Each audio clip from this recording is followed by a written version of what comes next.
Salut, c'est Rebecca. Cette semaine, on a vu ensemble qu'on possédait chacun un éditeur intérieur, cette petite voix qui nous dit que parfois ce qu'on a écrit n'est pas tout à fait au top niveau et qu'on a des choses à corriger et que c'était très bien en fait, que c'est très utile d'avoir cet éditeur intérieur, mais que c'est utile de l'utiliser au bon moment, c'est-à-dire au moment où on réfléchit avant de rédiger son roman et puis au moment de la correction du roman, mais que pendant le temps de rédaction, c'est important de le laisser de côté, de le faire mourir, de ne pas se limiter par des choses qui sont mal dites, des choses qui ne sont pas aussi bien que ce qu'on avait imaginé, parce que c'est normal, écrire, ça s'apprend. Alors parfois, on peut être bloqué également parce qu'on se rend bien compte justement qu'on a encore des choses à apprendre, qu'on n'est pas arrivé au top niveau de notre auteur préféré, qu'il y a plein de petits détails qui manquent.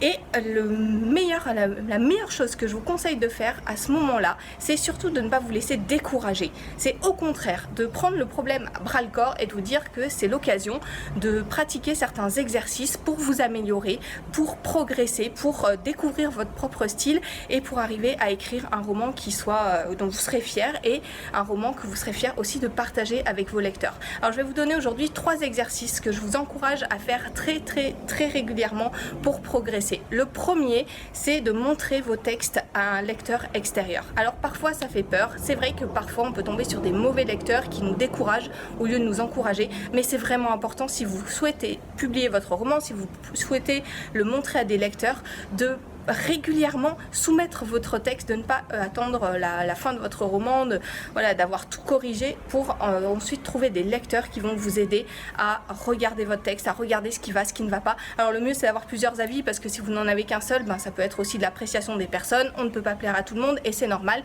mais je vous encourage vraiment à faire ce premier exercice régulièrement. Ça vous apportera énormément de valeur si vous le prenez de telle manière que vous ne vous montrez pas susceptible par rapport à votre texte, mais vous avez vraiment envie de progresser.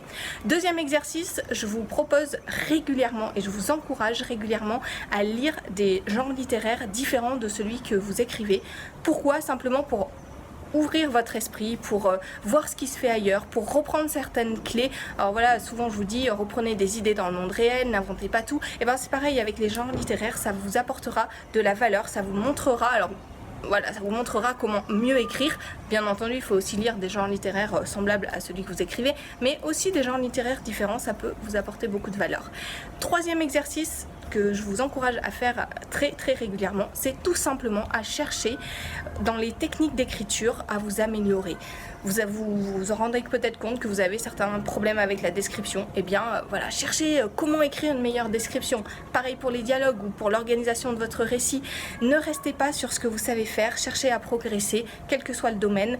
Renseignez-vous et c'est comme ça que vous allez progresser. C'est comme ça que vous allez aussi permettre à votre éditeur intérieur d'être plus pointu, plus performant, de vous aider au mieux quand vous serez en phase de rédaction. Et puis n'oubliez pas, comme je vous l'ai dit, au moment de la rédaction de votre roman, à laisser cet éditeur intérieur de côté, à vous dire que toutes les techniques que vous avez apprises, toutes les remarques qu'on va pouvoir vous faire par rapport à votre écrit, ça viendra dans un second temps.